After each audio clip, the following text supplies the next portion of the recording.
Thutha wa kiumia kia giconoko kuri bunge ya bururi makiria kurumirira kuhithuka kwa riboti ciĩgiĩ ungumania na uheani wa mahaki na uria wahanĩkire na macũngĩrĩrio bunge gĩteanĩria riboti ya kamiti ya kanini kega igii wuigiririki wa cukari guku bururi-ini.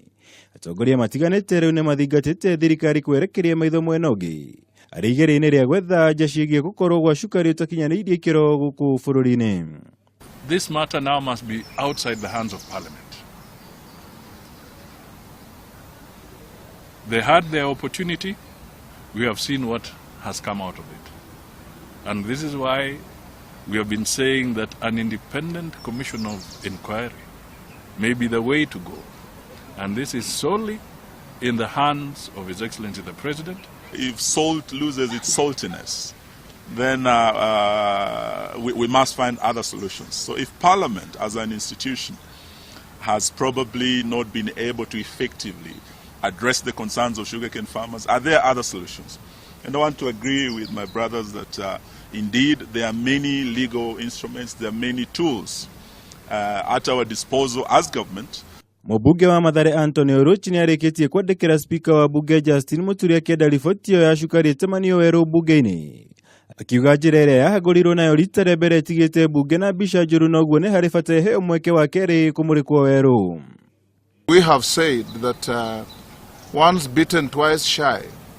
Who will tell Kenyans to believe that the MPs who took blue envelopes last week will not take white envelopes next week? Atongoria kuma ituri itiganĩte mathiĩte na mbere kũmenereria itua rĩa bunge gũteanĩria riboti ĩno. Aingĩ makiuga rĩu kĩhonia kĩa mathĩna marĩa makoretwo magũmĩire arĩmi a igwa bũrũri-inĩ rĩu gĩthiĩte na mbere kũraihĩrĩria.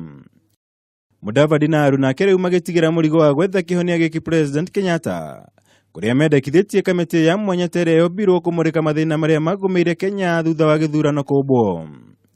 I think where we have reached, you cannot now say another committee of Parliament, as they say under the Privileges Act, should again go and review and examine itself. Hence the underlying issue, independent commission of inquiry, away from the institutions that have been at the center of this saga. We want to say to sugarcane farmers that they should not give up. Apart from the report that died on or that was butchered on the floor of the House, there are other solutions within our legal framework that instruments applied properly will bring solutions in the near future. Mũrũgamo ũyũ mwerũ wĩhĩrĩirie kwaga kwa mwĩhoko kwa Akenya kũrĩ bunge ya bũrũri. Ciĩko cia ica ikuhĩ ikĩoneka gũtiga Akenya merekeirie mwĩhoko wao kũrĩ honge ingĩ cia thirikari. Ngĩribotera Kameme TV, njĩtagwo Mwaura wa Gunyama.